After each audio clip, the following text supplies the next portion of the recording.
بسم الله الرحمن الرحيم الحمد لله رب العالمين والصلاة والسلام على سيد المرسلين وعلى آله وصحبه أجمعين. Today, while I was wandering in the Isle of Wight, a person told me about there was a masjid and a mosque in this place which is called Newport. And alhamdulillah, I managed to get to the masjid and I met some of the brothers. One of the brothers that's really captured my attention, and I would like you to meet this brother. He is called Brother Abdul Malik. You could see, mashallah, from the way that he looks, he's a white person, blonde person, mashallah. But there is something very sort of fascinating about the brother, and he didn't mind me recording him, that he comes from a background which I would like Abdul Malik to talk about. So, go ahead, Abdul Malik, please. Assalamu alaikum wa rahmatullahi wa barakatuh. Ana ismi Abdul Malik Jamal Khanif. I came to Islam, inshallah, 24 years ago. Before this, I was a heavy metal punk musician.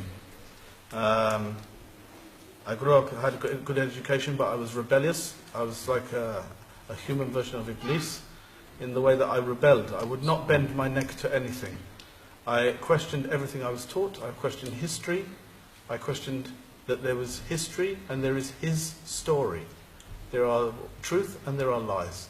And I rebelled against the British way of everything.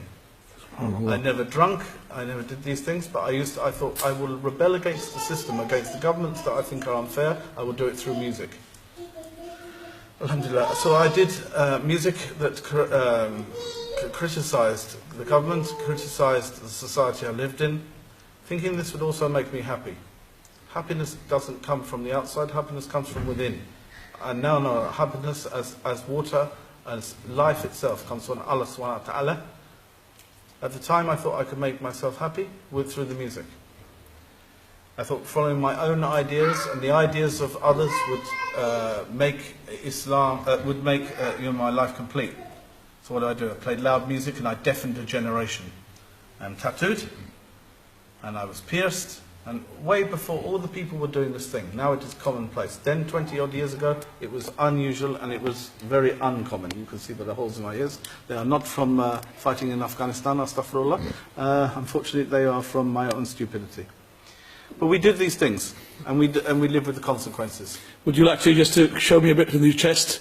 I could see some tattoos in your neck. Oh, this will be difficult. But if I say that the tattoos goes from here right the way across and down. No problem, there's no aura there, isn't anyway, so you could just show me your neck a bit. Oh.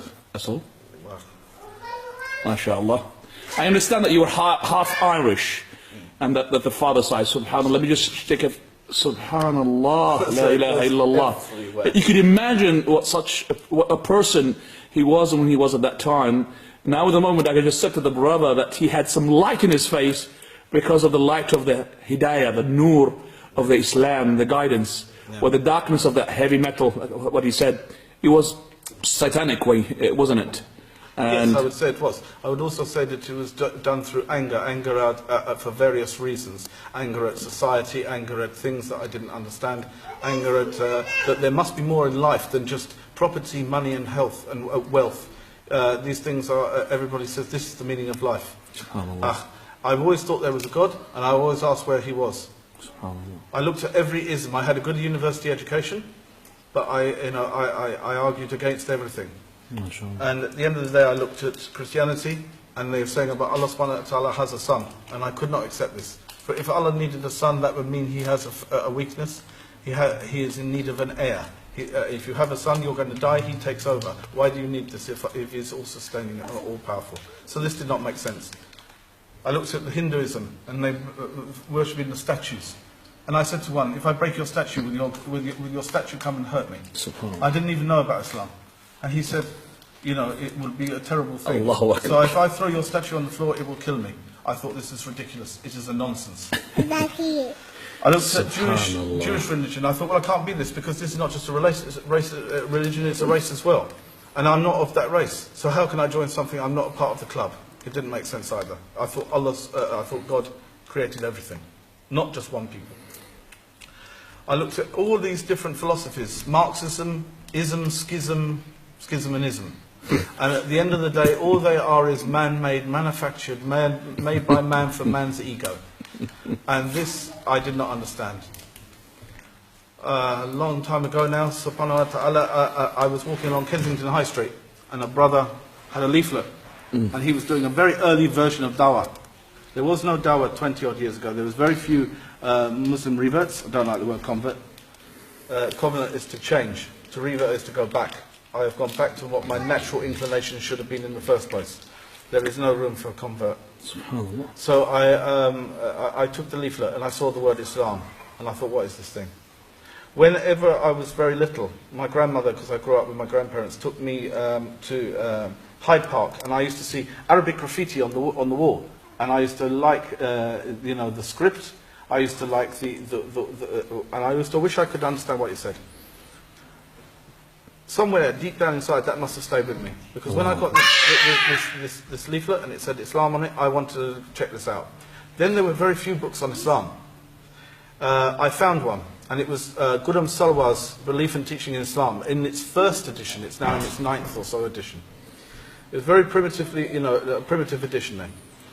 And I read it, and alhamdulillah, I saw the script again, and I thought, so it's this religion that has this script that spoke to me from a young child. That I thought, what is this thing?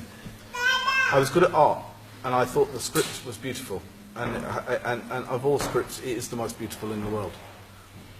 And I looked at this thing, and I read, and then I read one thing. Bismillahir Rahmanir Rahim. Qul huwallahu ahad, Allahus samad, lam yalid wa lam yulad wa lam yakul lahu kufuwan ahad. They weren't expecting that, mashallah, from you. The way you sound, mashallah. MashaAllah, tabarakallah, tabarakallah. This changed my life. Yeah, subhanallah. And you know the meaning of it, mashallah. To say that Allah is one. Yes. To say that anything that has a creator is a creation has to have a creator. You don't have multiple creators for something. If you have an architect, you have multiple architects. They all have infighting. They all fall apart. Excellent. You have to have unity. Ikhlas. That's right. To say Allah is one, the absolute. He has to be absolute. If there's not absolution, if there's not completeness, then he is partial. If he is partial, he is not the Lord of all. So he cannot be the Lord Creator.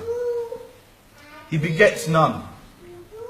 Of course, we are his creation, separate from him.